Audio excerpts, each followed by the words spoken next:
Every time I'm in my ride, I look up in the sky, and all I see is bright lights. Writing hieroglyphics on the wall, coming from my dreams, searching on the internet, trying to find out what they mean. Yeah, these bright lights. Welcome back. We are here for another one. There's a lot that's been going on. I don't know what's going on with Jay-Z and 50 beefing, and there's a lot of UFO stuff going on. Let's just dive right in. Let's just see what this is about. They just put Jay-Z in the Epstein blender and now they saying he on the run? This shit getting crazy. But let me tell you about something that people ain't noticing about Jay-Z and Beyonce, frankly. Do you notice who was not at the Grammy Awards yesterday? Jay-Z and Beyonce. Now somebody might say that's no big deal, but they've been at the past 3 or 4 Grammys. They barely ever missed the Grammys. But that ain't the only thing that's crazy. Also, you know what else is crazy? Remember when all that Diddy stuff was coming out, where it was linking Diddy and Jay-Z and all those assaults and allegations? Well, remember Jay-Z came out standing 10 toes on everybody, threatening to sue everybody, go to court. He said, why don't y'all make it criminal? Remember, he was talking hella shit. But his name get mentioned in this Epstein blender shit, and I ain't heard from him. I mean, Kendrick Lamar broke Jay-Z's record for Grammys, and with that being on the line, wouldn't you be there? Jay-Z is the ambassador to hip-hop. And one of the young and up-and-comers break your record at the Grammys and you ain't there? And you ain't speaking out about this shit? Why was your name on there? If it was just your name, what? Explain it then. Because right now, Jay-Z and the rest of the celebrities, they so quiet you can hear a cat piss on cotton. And I don't like it. What if I told you? Ladies and gentlemen, the fastest gun in the world right here. This is crazy. That was it. You see that? Oh, hell no! Now, here we go. Is that Spider-Man? And you have to shoot the gun fast twice. Okay. That wasn't even a good one. That wasn't even a good one, and both of them are gone. He shot 2, and it sounded like it was one shot. We can do that again, make it even better. It's going to sound like 1, and he's going to hit both of the balloons. Brah. That's a real brah.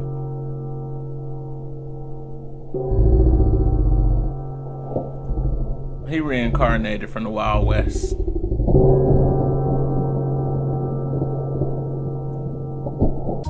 Hello everyone, welcome back to the Epstein Files Part 3. And here he is, Jay-Z. Let's get started. In the 1980s, Jay-Z was already living large. And he was living really large in London. He wasn't even in New York. He was living large in London. How was he living large in London? Well, allegedly, he was supplying the illegal substances to Harvey Weinstein's parties. So he was big, okay? And he was the main provider, okay? So I guess he saved up all his money because in 1993, this is his connection to Diddy.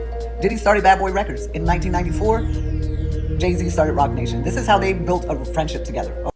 You know what? That's crazy. It's like, honestly, I'm not surprised by any of the drug running part, and that he possibly was even slanging the Epstein. It's New York. Like, all that's in one little area. So you got big wigs needing it. You got the street dudes in the hood that's providing it to get out of the hood. I don't really fault Jay-Z for that part of it, but it's what else did he do while hanging with Epstein is like the big thing. And we all know that, so they can't go back on him and try to get Jay-Z for drug trafficking when everybody listened to dude's music. But the other stuff, I don't know. Let's check this out. Okay, now in 1996, Jay-Z releases his first album. It goes huge, okay? But after this, in 1998, Jay-Z and Harvey Weinstein do attend Diddy's November 4th birthday party in New York City. In 1999, Biggie is unalived, okay? Unalived. And that's a shame. For what reason? Well, we haven't got to that yet, but we will. In 2016, Harvey Weinstein and Jay-Z decide they want to make a deal that includes movies, television shows, on and on and on. So they want to make a deal to come together and make this big partnership. Now, in 2016, Jay-Z is part of the release of Jamie Foxx's Annie, when they did the remake of the movie Annie. Now, Jay-Z decides that being that Harvey Weinstein was going through so many problems and having so many troubles after being fired, before he was fired, Jay-Z wanted to purchase Harvey Weinstein's company. So in 2017, after being fired due to allegations from many actresses, that deal did not go through. Jay-Z wanted to pull out. Now, we're going to go back to 1996. Now, this is where in 2026, the Epstein files are released to the public and we can see everything. So if you just Google it or you want to know more about it, this is what the Department of Justice is saying about Jay-Z. In 1996, an unknown man at this point, it doesn't say in the Department of Justice who this person is, abducted a minor female from her home. He did God knows what to her, and she woke up in the presence of Harvey Weinstein and Sean Carter, known as Jay-Z. Now, this is not something I just made up at the top of my head. Go look for those files, and you will see what I just said, word for word. Now, I am going to do Beyonce next. That's because she's lost a lot of followers due to her. Anyway, you come to the next video and find out. I'll see you there, and I'll keep you posted on what's moving forward with Jay-Z. Have a good day. Hey, have y'all seen the videos of people ripping off their face and underneath they're alien? And at the bottom of the video, it says AI generated. You know where this is going. Let's get into it. I don't think that shit is AI generated. I think that's why they pushed AI so much these past couple of years, so that now they can put their real selves out there and we just think, oh, that's just AI. Man, I believe that too. AI I don't think that shit's AI at all. And nobody seems to be concerned. It's because we broke, nigga. Give a fuck about no aliens, if they real or not, nigga. I don't give a fuck. A nigga could take his face off right in front of me. Move, bitch. I gotta go to work. Then I gotta get home, cook for these fucking kids. Nigga could beam down right in front of me. I'm gonna Derrick Henry stiff arm an alien. Bitch, I just got off work, nigga. We're coming from another planet. Bitch, I don't care, nigga. We struggling. Think I'm gonna be surprised because your skin is a different color? We already got a nigga named Blueface. Have you seen Krishan Rock? Nigga, we used to aliens. Nigga, move. I don't give a shit. I need some money. I don't give aliens, mermaids. Nigga, I don't care, nigga. It's grind time. I know people. Hey, to what he's saying, I definitely can understand and relate. It's like with everything going on, anybody got time to be worrying about some aliens, but at the same time, that's the system they got you in, that got you so busy you can't do nothing else. It's not that you ain't got time for aliens, you ain't got time for nothing. You should be worrying about this to see how to get back control of the planet. Like if we had the technology that the aliens had, which that we probably do, you shouldn't have to go to work. We probably got stuff to just chill out. And the AI part of it is, yeah, that's probably part of how we don't have to do all the work, honestly. But at the same time, you know, we can't lose our creativity as beings. We can't just be like fat people on that one Disney movie in that spaceship that was just slipping on Slurpees. And those Slurpees are pretty much made of just all the fat people that passed away, low key. That's deep. All right, but let me, speaking of space, she's got a little story to tell. People are going to think I'm crazy, and I actually don't care. I'm still going to share my experience. This is a story time about how I was staring face to face with a extraterrestrial. I know people are going to say what they're going to say. People are going to be like, oh, you're crazy, you're tripping, you're making it up. That's fine. If you don't believe in aliens, that's okay. Then this isn't for you. But this video is definitely for the people who do believe and the people who are interested and want to hear my story. So everything was fine that night. There was nothing weird about it. There was nothing out of the ordinary about it. I just fell asleep on the couch watching TV. So around 3 a.m., I woke up unexpectedly. I used to have sleep paralysis all the time, so I know it was nothing like that. Nothing about this was a dream. I've had it I wake too. up and I am staring face to face directly with a extraterrestrial. It was gray. It had big ass eyes, like big giant eyes, and they were slanted kind of. They were empty, like completely empty, like a turned off TV screen. Honestly, it looked like a praying mantis, but not as small as like a bug, but it wasn't tall or big. It was like little, actually. Like, I don't know how to explain it, like a really small child size, like it was small. I wake up and it is literally this close to my face. It has like the tiniest little mouth, like it's literally just like a boop, Its eyes are huge and black. Its skin and its face was like silvery, like a fish, like shiny and silvery, like a sea creature, literally like a fish. But I wasn't scared. Nothing about this was scary. My entire being was at peace, by the way. It was almost like I knew who this being was. It was almost like it was like really loving. So it is staring directly at me, not speaking, doesn't say anything. And it almost seemed like I woke up while this was happening.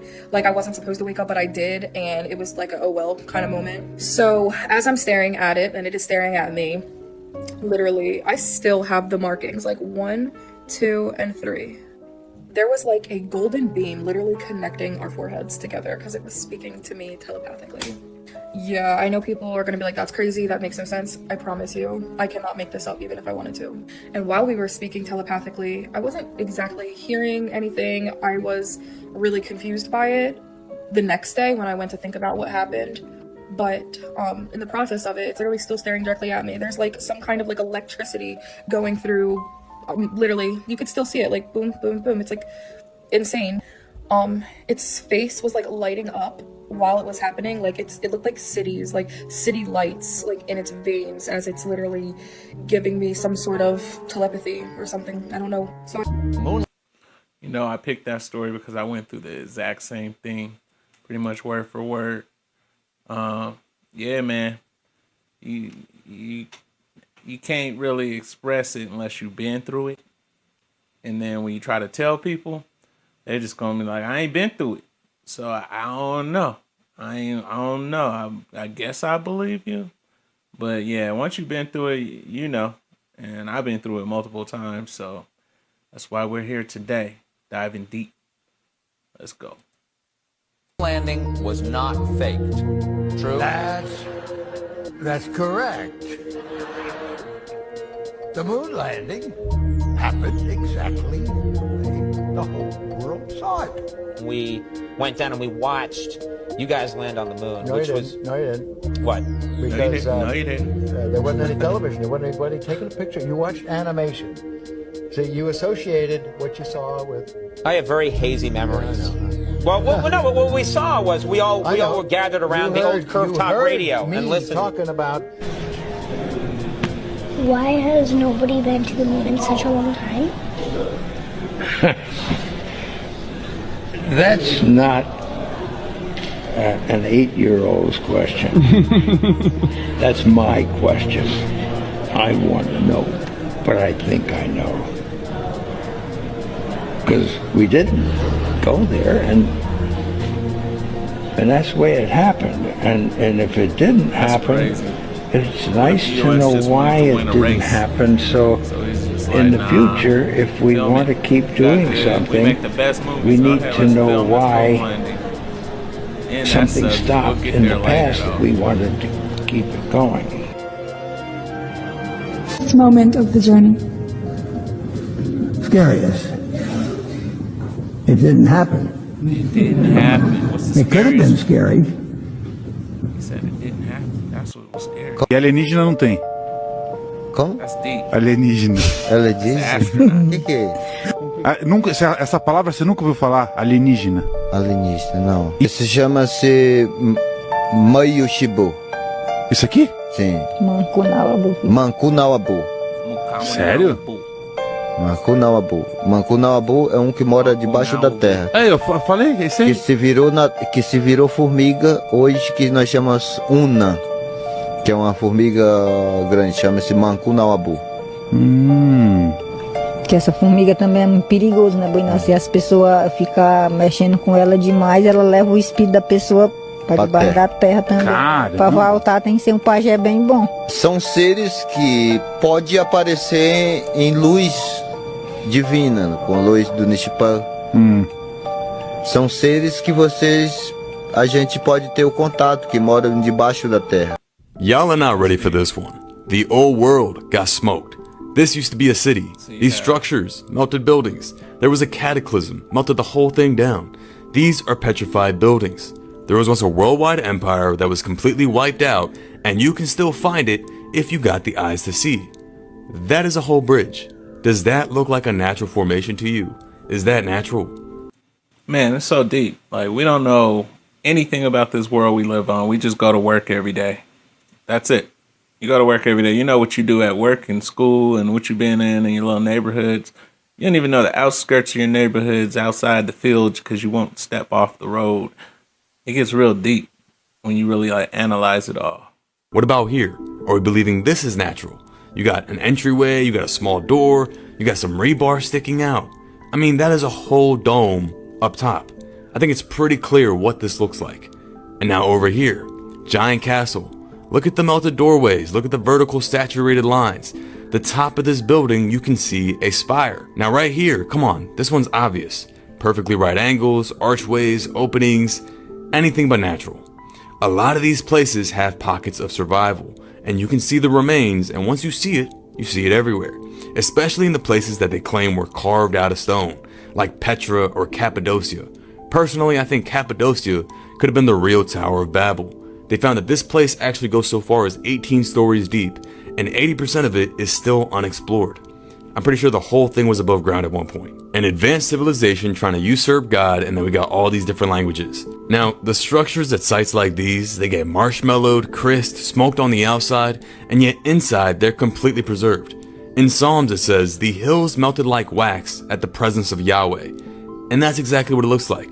You think they made these fancy brick arches inside, and then made the outside look like crap? And then you look at places like this, I see skyscrapers. Look here in Italy, Russia, Turkey, all the same thing. You see the same style of stacking everywhere. What we have is a real Sodom and Gomorrah, fire from the sky event. And these places melted like wax and then likely washed away after. Now let's take a look at the Grand Canyon. Sphinx in Egypt, Sphinx at the Grand Canyon. This is a whole face on a structure. Yeah, and they even tell you all these sites are called pyramids and temples named after their false gods. Now why would they do that? Because they know. And that's why so many of these areas are restricted. Go see my video on the Grand Canyon. This could have been the original Egypt. They lie about everything. Now what about over here in Pakistan? It's no doubt once you see it, you can't unsee it. Something crazy happened in our past. Earthquakes, fire from the sky, floods, cataclysms. There has been so much erased from our history, but it's all hidden in plain sight. What if I told you we're all fucked and AI is about to kill us and I can prove it? There's a new AI that just came out called OpenClaw. OpenClaw is the most advanced AI ever made. Why? Because it doesn't need humans. You give it one prompt, one input, and that's it. It does whatever it wants. Now here's the catch.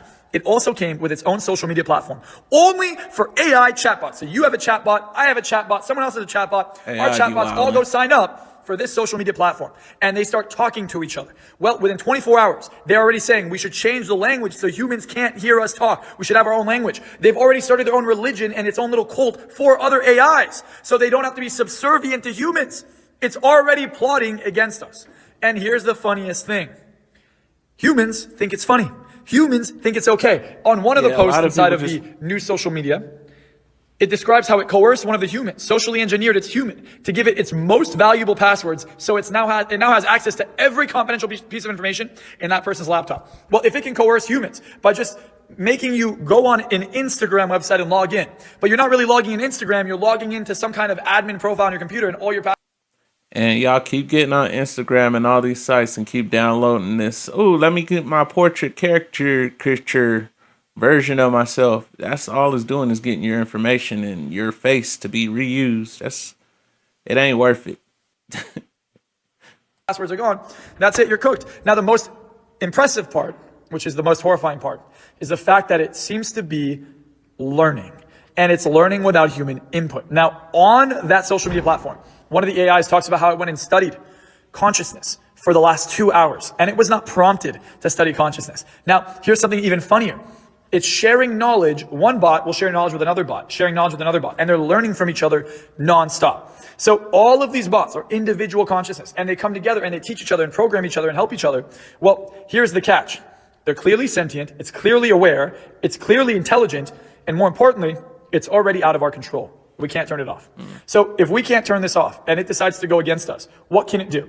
Well, if it hacks our power grid and turns it off, within 90 days, 94% of the population in the US, dead. That's a Pentagon stat, not my own. If it hacks into our satellites, we're fucked. If it hacks into our weapon systems, which are all computer-based, we're fucked. So, in other words, you have a supercomputer that's getting more and more intelligent every second, came out under 24 or 48 hours ago, and it's already showing many, many red flags, and humans are laughing about it, saying, oh, look, AI is so cool. Guys, share this fucking video because I don't think you understand how serious it is. I've been demotivated. I'm practically fucking depressed. The fact that we're probably all about to die. And everyone's just sitting there like, AI. Share it. Let's turn it off while we can. Warning. The video that I'm about to play is graphic, and it is for educational purposes because it will change the world. Superpower dude, he be looking for the people like Professor X, like me. I'm Magneto though. I'm definitely Magneto.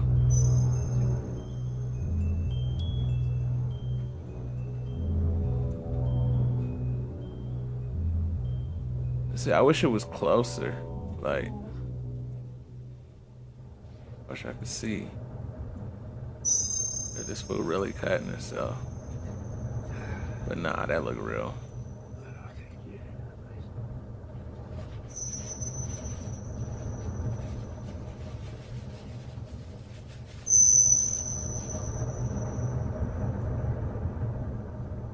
He got that ninja healing factor.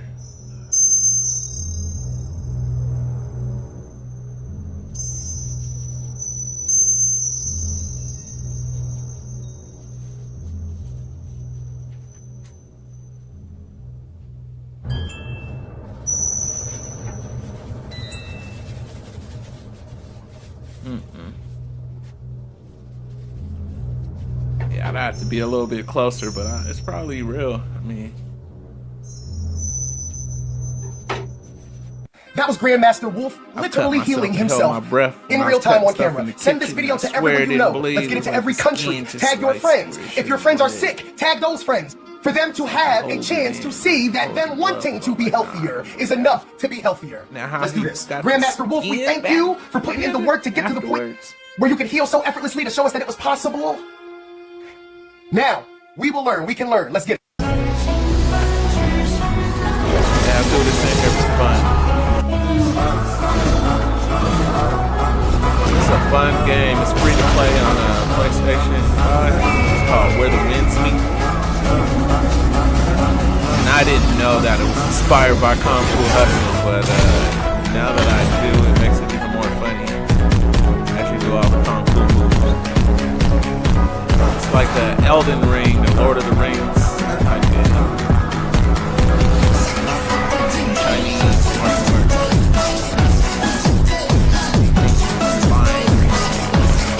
That type stuff. But yeah, so thank y'all for enjoying the stream and returning. I hope to earn your subscription. Please like and subscribe.